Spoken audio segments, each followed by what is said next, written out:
Nagbabalik po ang homepage.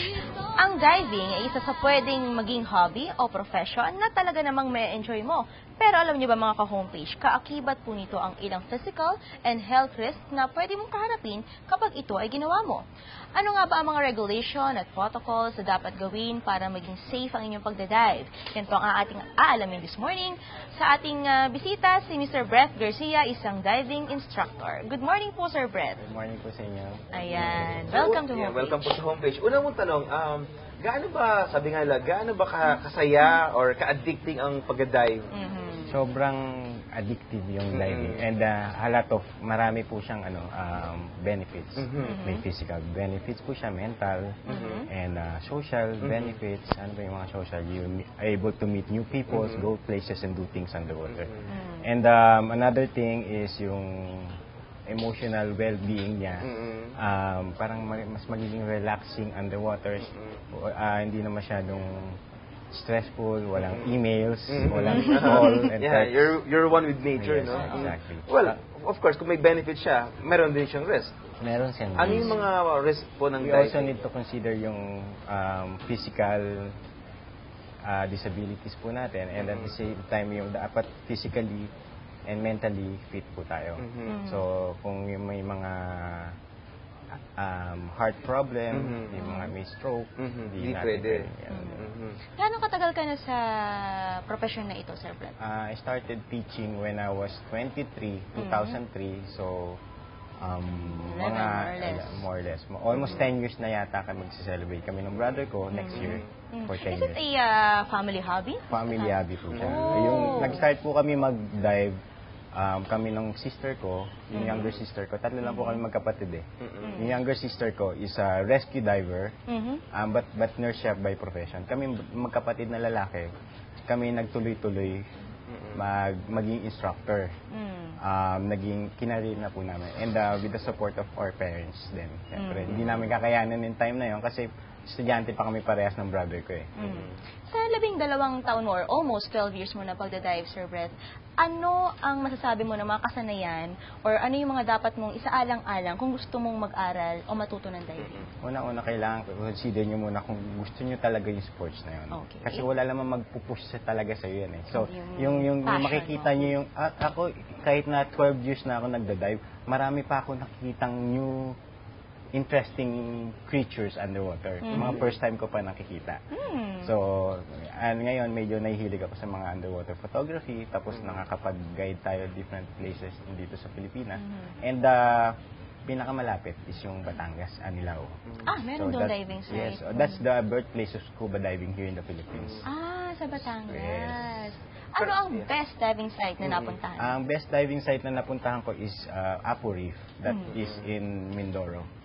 So that's the second largest coral reef in the world. Talaga? Yes. Nasa Pilipinas Nasa pala ang Pilipinas second pala, largest diving reef, ano? Kaya sir, pinag-uusapan natin yung benefits tsaka yung mga, sabi natin, posibleng risk na involved sa diving. Can you discuss further po yung mga risk? Kasi may nababaltaan tayo, mayroong decompression sickness, mayroong narcosis, may, pakipaliwanag Ano na yung po sa mga Let's viewers start natin. with the nitrogen narcosis. Okay, what's Nitrogen itself has an anesthetic effect under pressure.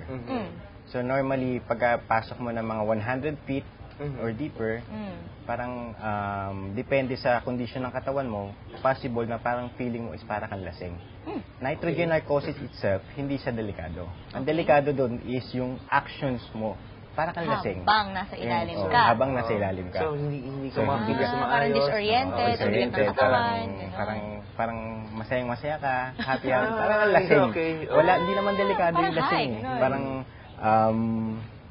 yung action mo kapag lalasing ka, nag-aamo ka, yung mga gano'n. Ayun, So, yun ang delikado. Yan delikado dahil Okay. underwater ka. ano naman po yung decompression? Decompression sickness naman is yung they also know, they call it bends naman. So parang imaginein mo yung mga soda bottle, yung mga soft drinks, alugin mo siya, nandun may bubble siya. Pagka ni-release mo yun, nag-release ng air, bumubula. The same thing din yan, may mga nitrogen bubbles yan sa katawan natin. Anyway, yung air na ini-inhale natin is composed of 21% oxygen, 79% nitrogen. So yung oxygen, nakukonsume natin siya through movement. Pagka gumagalaw tayo, nakukonsume natin. Yung nitrogen, nag-stay lang yun sa body at a certain time. Okay. So, before you go up, ito yung mga safety procedure for diving. Before you go up, you have to make a safety stop. Ano yung safety stop naman? Safety stop, you have to stop between 15 feet and 20 feet for at least 3 minutes. Titigil ka lang Titigil ka lang doon. Nag-stop ka, humihinga ka. Ah. Number 1 rin scuba diving, do it continuously and never hold your breath. So, meaning, pag nandun ka sa 15 feet, naka-stop ka lang doon, anong ginagawa mo? Humihinga ka lang. Kasi doon sa depth na yun, mabilis mag-release ng nitrogen bubbles. Bumabalik yung oxygen sa iyong katawan. Nabanggit mo, sir, yung mga levels na yan. Ang tanong ko, hanggang ganong kalalim ba ang pwedeng abutin ng isang diver? Meron bang For limitasyon recreational diving, maximum depth talaga niya is 130 feet. May allowance siya na 10 feet, mga 140, just in case you drop something and you have to go there. Pwede pa yun? Pwede pa po tayo doon. So, may mga computation po yan through yung first step ng diving, yung open water diver course, yun ang mga pinag-aaralan. Yung mga theories, ano yung mga dapat mo gawin, doon natin i-discuss sa PADI open water course. Okay. So, pag open water, 100 hanggang 140 feet? Hindi po. Maximum depth for open water course is 60 feet lang po. Okay. So, for just to answer your question, anong maximum depth for recreational diving is until 130 feet lang po. Okay. So, yung mga nag-retrieve po kay Secretary, mga technical diving naman po. It's another level naman yun. Even ako, instructor na ako, and I'm not qualified to use the trimix na tanke. Papalitan mo lang yung air, instead na simply air lang, may trimix na. So, hindi na What do you mean trimix? trimix? Trimix meaning tatlong mixture ng gases. Okay. Normally, ginagamit po natin dalawa lang, diba? Oxygen and nitrogen. Yung air na ini-inhale natin dito, pinapasok lang natin doon sa tank. Okay. Now, yung trimix, trimix, dinadagdagan nila ng helium.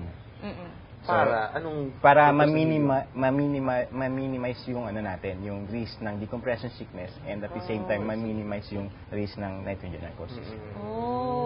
Okay, sir. Banggit mo kanina, ang first level is yung open diving. water. Anong next level? Next level is advanced. Okay. So yung open water, concentrate ka how to use those kind of equipment, how to remove your mask underwater, how to remove the water inside your regulator, and then yung next step is advanced open water. Okay. So, advanced naman, ano naman yung advanced? Dealing with the new kind of environment. Yung nandiyan na yung malakas ang kuryente, night diving, limited Current visibility. So, pinag-aaralan po natin yung deep diving. So, kapag advanced ka na, you'll be able to learn yung mga search pattern pag may hinahanap kang object. So, yun ang mga, ano naman po. Tapos yung next step naman, if you're Third going step? to us, is the rescue diver. Ito yung retrieval. Yung retrieval. Mas maganda po yung kung ako lamang po papipiliin, kung hindi ko gagawing career yung diving, at least advance or rescue. Okay. Kasi nag-start kami as family. Sabi lang ng dad ko, natatandaan ko po nung sabi niya, pare-pares na kaming open water, halos sabay-sabay kami nag-aral mag-diving. Sabi ng dad ko, bakit ba every time na pupunta tayo sa Anilaw, magbabayad tayo for the guide para lang puntahan yung specific dive site. Okay. So, bakit hindi natin pag-aralan yung navigation? So, nag-aral kami mag-navigate. So, nag-advance na kami. Tapos sabi naman ni Papa, what if may masamang mangyari sa atin, pamilya? Tayo lang, huwag na tayo lumabas, sa pamilya lang namin. Alam niyo ba gagawin niyo? So, nag-aral muna kami ng Red Cross, and then, nagpunta kami nag-rescue diver naman kami. So, step by step po. Do you have any experience sa retrieval operation, yung actual? Yung actual na retrieval, Rescue almost lang po. Pinapatawag lang po kami, like yung lumubog yung sa room doon, pinatawag kami ng Special Action Force sa Bikutan, pero hindi po natuloy yung actual retrieval kasi pumasok na po yung US. So, may mga high-tech equipment po sila.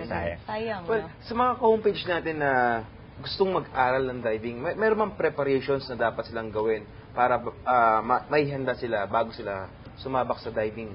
Mga preparation na dapat natin gawin is siguro mind setting lang. Kasi iba, meron kang pera, kaya lang may health problem ka naman. Wala ka namang health problem, wala ka namang pera. So, kailangan check and balance. Tapos meron din time. Kailangan din ng time. So, kailangan may ample time ka para para ma-focus mo yung attention mo on what you're doing. At the same time, yung physically and mentally fit niyo pa rin. So, mga safety protocols pag nasa ilalim ka, pag nasa dagat ka, at meron ba mga safety protocols, meron bang do's and don'ts para sa mga divers? Nag-aaral Dun sa environment, yung conservation natin, so yung awareness natin, kung ano yung nakikita mo, don't touch it. It can harm you or it can harm them. I see. So, most of the tingin lang, aquatic look, don't touch. yes, exactly. Tapos kung yung mga natatakot naman sila sa mga pating, so hindi niya dapat sila dapat katakutan. Kasi pag ako, as a diver na ako, pag diver ka na, hinahanap mo na yung malalaking pating. Kasi very rare ka makahanap. Exactly. And most of the aquatic animals, they don't attack. They are just protecting themselves from you. So kung hindi mo sila Defense gagalawin, mechanism. hindi ka rin Tama nila po. gagantihan. Oh, okay. So look, don't touch, number 1 rule. Cardinal rule pala ng diving. Okay. And number 1 rule yung scuba diving, lagi ko lang natatandaan, is breathe continuously and never hold your breath. Napakadali lang, hihinga ka lang. Yeah. So balik tayo sa tanong kanina, yung banggit ni Ate Weng kanina, hindi kailangan marunong ka lumangoy bago ka Hindi mag-dive. po kailangan marunong lumangoy kasi scuba diving, scuba is an acronym for self-contained underwater breathing apparatus. Okay. Meaning, you will be able to breathe underwater independently. And swimming, you stay on the surface, kukuha ka ng hangin sa surface. Underwater, nandito ka na, humihinga ka. So, ano pa pinuproblema? Hindi mo ka lumutang pati. Tapos yung mga equipment pala po natin, kung hindi ka marunong lumangoy, gusto mo stay afloat, magsuot ka lang ng wetsuit, lutang ka na eh. Makaka-survive ka na. Kasi yung wetsuit made of neoprene, may mga micro bubbles siya. So, nakakatulong siya mag-float. Tanggalin mo lang yung tank mo. Kahit na meron kang tank, yung BCD, yung buoyancy control device, pag in-inflate mo siya, mas float ka pa sa life vest. Sir, any last words po sa mga ka-homepage natin nakikinig ngayon na very interested na mag-scuba diving? Okay po. So, kung gusto niyo po mag-excel in diving, you can contact us. Ituturo po namin yung mga proper training sa inyo. And we guarantee na mag-i-enjoy kayo sa amin and dun sa training na gagamit na. Para lang kayo naglalaro. Ayan, mga ka-homepage. Diving should be fun. Ayan. Tsaka dapat ingatan yung karagatan para ma-maintain yung kagandahan niya. Tama po. Okay. Diving po, hindi lang yan hobby, hindi lang yan sports, isa rin siyang profesyon para sa mga ka-homepage natin. Thank you po, Sir Brett ng Scuba Doo Diving School. Thank you po. Sa amin po pagbabalik mga ka-homepage, itanong mo po kay Doc, segment susunod na, tutok lang. Sa homepage at